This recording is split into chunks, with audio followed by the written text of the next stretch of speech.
तुम किसी को पाना चाहो ये कोई बड़ी बात नहीं, कोई तुम्हें पाना चाहे ये अपने आप में बहुत बड़ी बात है। आज सल्यूशन उसी दिशा में बता रहा हूं। तुम जिसे पाना चाहते हो अब वो तुम्हें पाना चाहेगा। स्नान के पानी में ये उपाय कर लेना। उपाय मतलब जो तुम नहाते हो, नहाने के पानी में आपको ये उपाय करना है। बचे हुए नहाने के पानी में एक अद्भुत शक्ति और एनर्जी बनती है। उसका पूरा तरीका और पूरी गणित आज आपको समझा रहा हूं। इससे होगा क्या? इससे तुम्हारा चाहने वाला जिसके लिए तुम बेताब थे, अब वो सब कुछ उधर से होगा। जानिए पूरा विश्लेषण।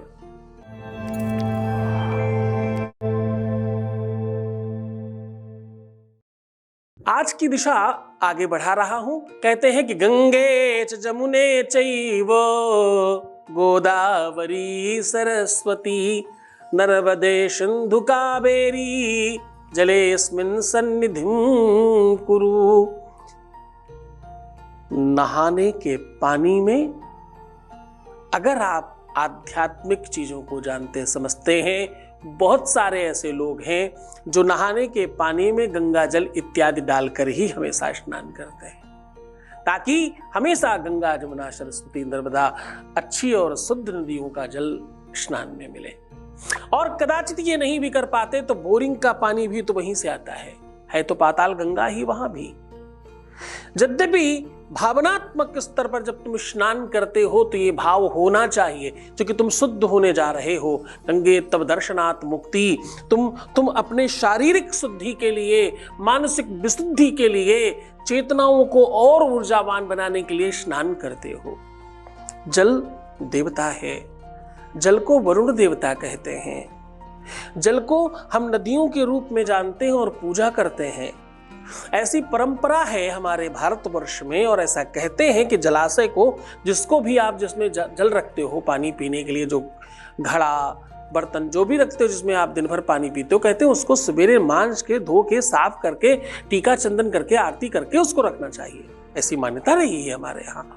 और अगर आप ऐसा करते हो तो सच मानिए कि आपके काम 100% होंगे, इसमें दिक्कत नहीं है। आप घर से बाहर निकल रहे हो, आप छोटे से बर्तन में गंगा जल रख करके जिस बर्तन में पानी पिया जा रहा है उस बर्तन के साथ में उस बर्तन को रख दीजिए।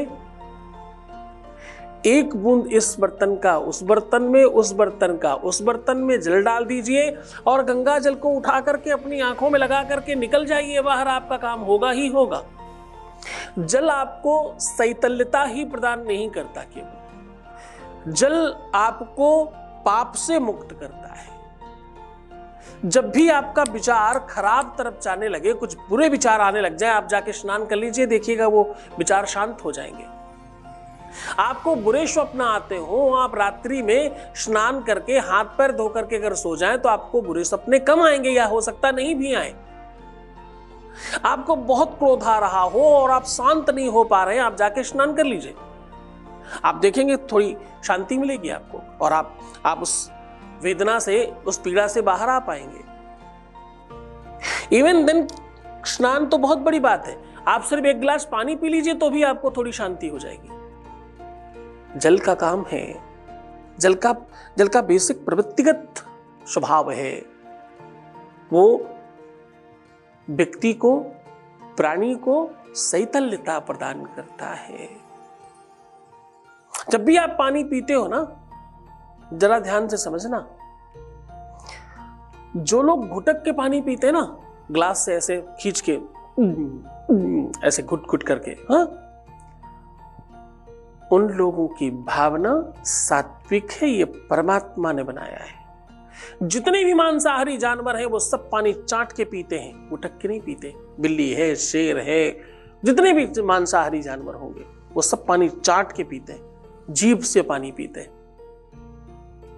मुंह में भर के पानी नहीं पीते। ये क्षमता अलग करी है परमात्मा ने। जब जीवों के स्वाभाविक तौर पर उन्होंने इतना अलग कर रखा है तो जरा सोचना कि कितनी तिलिस्म बनाई होगी। उसी तिलिस्म का कुछ अंश आज आपको हम दे रहे हैं। हम कह रहे हैं स्नान के पानी में ये उपाय करने से आपके जीवन में प्यार 100% बढ़ जाता है और आपको हर हाल में प्यार मिलता है। मैं बात कर रहा हूं स्नान से, स्नान के पानी से आपके जीवन में प्यार को बढ़ाया जा सकता है।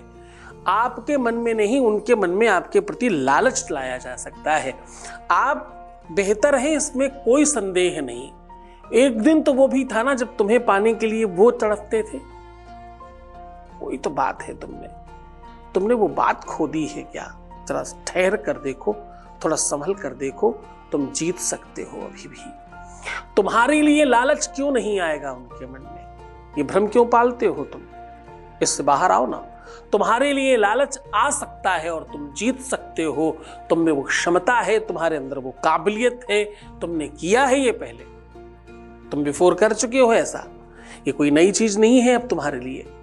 नई चीज सिर्फ इतनी है कि तुम उस समय तुम्हारा विश्वास था और अब विश्वास नहीं है। दृढ़ हो जाइए, आप जीत जाएंगे। सीधा उपाय को आपको लेकर के चल रहे हैं। जिस भी स्नान के पानी में आपको स्नान करना है, उस बर्तन में पहले शहद से एक ट्रायंगल बना दीजिए इस प्रकार से, ऐसा, और सीधे नीचे लाइन और ऊपर दोनों टेढ़ी लाइन है, टेढ़ी और नीचे सीधा, ऐसे। नीचे शहद से ट्रायंगल बना दीजिए और ट्रायंगल के बीचों बीच में एक लौंग को अपना नाम देकर 5 बार फूंक के रख दीजिए। एक लौंग में अपने पार्टनर का नाम 5 बार लेकर फूंक कर रख दीजिए। फिर बिल्कुल धीरे धीरे आराम आराम से उसमें पानी गिराइए अपने नहाने के लिए। पूरा पानी भर लीजिए। लौंग ऊपर आए नीचे जाए कोई फर्क नहीं पड़ता। आप लौंग को बचा करके स्नान कीजिएगा। आखिरी में 1-2 लोटे पानी बच जाना चाहिए लौंग के सहित। थोड़ा समझदारी से स्नान करिए। बाद में 1 लोटे जल भर की जब जगह बचती है, 1 लोटा 2 लोटा जो भी बचता है, आप हाथ डाल करके उस शहद को खूब अच्छी तरीके उस पानी में घोल दीजिए अगर नहीं घुला है, और उन दोनों लौंगों को उसमें पड़ा रहने दीजिए। ये पानी आप नीम में या बरगद में या पाकर में या आम में डाल सकते हैं। जिनका भी पंच पल्लव बनता है उनमें से कोई भी वृक्ष का, किसी भी आम, पाकर, गूलर, बरगद, किसी भी पेड़ में गिरा दीजिए और पलट कर मत देखिएगा। अब पानी कब गिराएंगे? स्नान कर लीजिए, ठीक से अपने सारे दिन नैमित्तिक कार्य करिए, पूजा इत्यादि करिए, फिर बचा हुआ पानी उठा करके किसी भी चीज में ले जाकर, कोई नहीं तो पॉलिथीन में लेकर जा सकते हो, जरूरी थोड़ी पूरी बाल्टी लेके जाना है, किसी भी बर्तन में लेके जाया जा सकता है। बहुत सारे तरीके हैं, पर यह काम बड़ी श्रद्धा और विश्वास से करना, क्योंकि ये तुम्हारा बचा हुआ पानी है, इसमें तुम्हारी एनर्जी है।